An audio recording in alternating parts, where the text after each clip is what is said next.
بۆیە هەر کەس ئەمڕۆ و تا دنیایە خۆی بە ئومەتی پێغەمبەر ئەزانێ و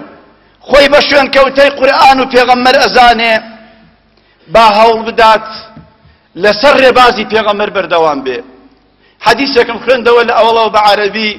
لا يؤمن أحدكم إيمان درنابا يكيك لأيوا حتى آرزو هواي خوي والينكا شون كوتي پیغمبر بي صلى الله عليه وسلم. لحديث ترى فرمي سون بو كسي جاني مني بدسا نابي بخاوني إيمان تا مند لخوتو باوكتو دايكو مالو منالو همو خلقي خوشتر قرق نبي ديتو لپيناوي مالا پیغمبر بجنايلي حرام ناخوي چپلي دروين لينا دي دەیتۆ لە پێناوی مناڵە خانووی حرام بەسوو ناکەیتەوە دەیتۆ لە پێناوی ناو شۆرەتە واز لە دین و دینداری ناهێنی ئەگەر وات کرد خەتەرە بەڵام ئەگەر وازت لەوانەیەنا لەبەر خوا مژدەت ئەدەمێ کەوا قبوڵی لە لای خوا لە لای پێغەمبەری خوا لەسەر حەوزی کەوسەر. پابەند بین بە ڕێنماییەکانی و فەرمانەکانیەوە. ئیمان بەدڵ دەربڕین بە زمان إقرار بكردوا علماء تعريف إيمانيان كردوا تصديق بالجنان إقرار باللسان عمل بالأركان أبي بربدلت إيمانت بخوا وبوي خوا داواي كردوا ببي بزمان إعلاني بكي أشهد أن لا إله إلا الله وأشهد أن محمد رسول الله وأنا من المسلمين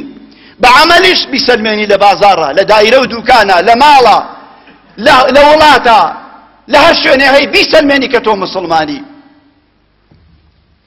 خوای باڵا دەست ئەفەرمێ فەذکورونی ئەذکورکم وەشکوروا لی وەلا تەکفڕون. یادیم بکەن یادتان ئەکەم، شکرم بکەن زیادی ئەکەم، شکر نەکەن ئەی بڕم عەزابم سەختە. سوپاسی خوا ئەکەین لەسەر ناز و نیعمەتی، سوپاسی خوا ئەکەین لەسەر ئەوەی کەوا پێی بەخشین. بەڵام ئاگامان لە خۆمان بێ وریابین، لاسایی غەیرەدین نەکەینەوە، بە تایبەتی بەرەو سەری ساڵی زاینیش دەڕۆین کە 25 دوانزە حەزرەتی عیسا سەلامی خوای لەسەر بێ لەدایک بووە.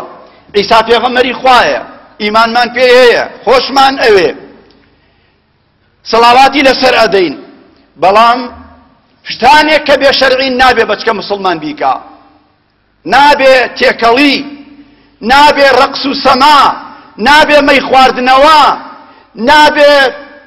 ئەوەی بێ شەرعیە بکرێت، نابێ لاسایی بەچکە گاور و جوولەکەیەکیش بکەیتەوە بە ناوی بابە نۆئیلە بێ، هەر ناوێکی تری پیس و ناشرینەوە بێ، مناڵەکانت جلوبەرگی ئەویان لەبەر بکەی و توورەکەی ئەوان بکەیتە کۆڵیان و پێغەمبەرەکەی خۆتی لەبیر بچێتەوە. نابێت، نابێت. تۆ خاوەنی قورئانی، تۆ خاوەنی پێغەمبەری، تۆ خاوەنی کەعبەی، تۆ خوات هەیە، تۆ تەسکەرەکەت مسلمانە، تێکەڵی مەکە لەگەڵ خەڵکا. ئەم جارەش ئەڵێم ئەم قسانەی من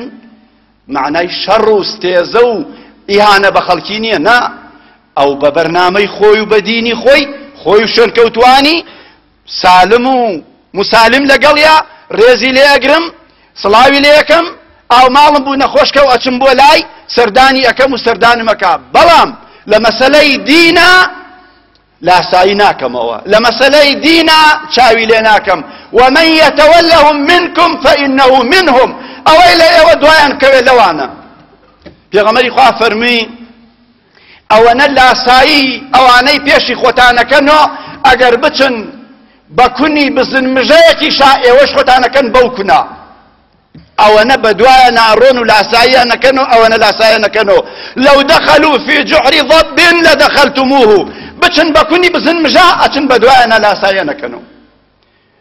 ئێستا خەڵک لەسەر و ڕیشا لاساییانەکاتەوە،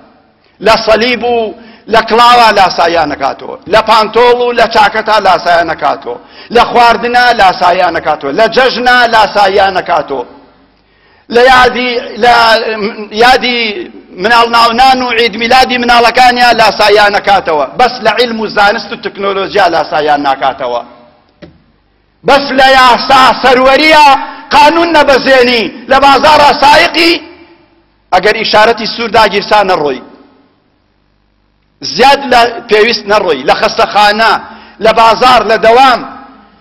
لە یاسا قەیناکە لە ئاسایی رووسیا ئەمریکا ئیسرائیل بەریتانیا فەرەنسا تورک فارس لە ئاسایی کێکەیتەوە بیکەرەوە بانا مسلمانیش بێ لە یاسا لە علم و تەکنۆلۆجیا بەس لە دین و عەقیدە و ئەوانەدا ئەبێ مسلمان فەسڵێک هەبێ ئەو بۆ خۆی ڕەمزێکی هەیە تۆش ئەبێ ڕەمزێکت هەبێ تۆ بۆ ڕێی بۆ لای ئەو بۆ نایە بۆ لای تۆ بۆ باسی هینەکەی ئەوەکەی ئەو بۆ باسی هینەکەی تۆ ناکە لێمان تێک نەچێ خوا لە گوناهی من و ئێوەش خۆش بێ خوایە لێت بە زیاو بێ بۆ باران و ڕەحمەتە خوایە داوای زیاترت لێ یەکەین خوایە داوای زیاترت لێ یەکەین خوایە بە تاوان و گوناحی خۆمان لەگەڵمان نەکەی بە گەورە و مەرحەمەتی خۆت لەگەڵمان بکەی خوایە بە فەزڵ و ڕەحمەتی خۆت دڵخۆشمان بکەی بەوە ناکە خۆمان کۆی ئەەکەینەوە خوایە شیفای نەخۆشەکانمان بی خوایە لە مردوەکانمان خۆش بی خوایە ئیسلاحی حاڵمان بکەی خوایە ڕۆڵەکانمان پارێزی لە کافربوون و بێدین بوون لە بەدڕەوشتی لە دوور لە خوایی لە لادان لە ڕێگەی یا رب العالمین خوایە هیدایەتی گەنجەکانمان بی بە کوڕ و بەکچەوە خوایە یارمەتیمان بدەی هەمومان عەبدی تۆ بین برای یەک بین خوایە بۆ خاتری ناوە پیرۆزەکان هەر مسلمانێک کێشە و گرفتێکی دەردی چارەسەر بکەی بەهانا و هاواریەوە بچی خوایە بە خاتری ئیسمی عەظەمت ئەوەی مناڵی نییە مناڵی ساڵحی بدەیتێ خوایە ئەوەی قەرزارە قەرزی بار بکەی خوایە هەر کەسێک گرفتێکی هەیە خوایە ڕزگاری کەی خوایە ئەم میلەتەوە ئەم وڵاتە بپارێزی لە هەموو ئافات و فتنە و بەڵایە خوایە بە خاتری ناوە پیرۆزەکانت لە ئێمەش خۆش بی ورحمة وبركاته خو برجني بسرمانا أقول قولي هذا وأستغفر الله لي ولكم ولسائر المسلمين ربنا آتنا من لدنك رحمة وهيئ لنا من أمرنا رشدا آمين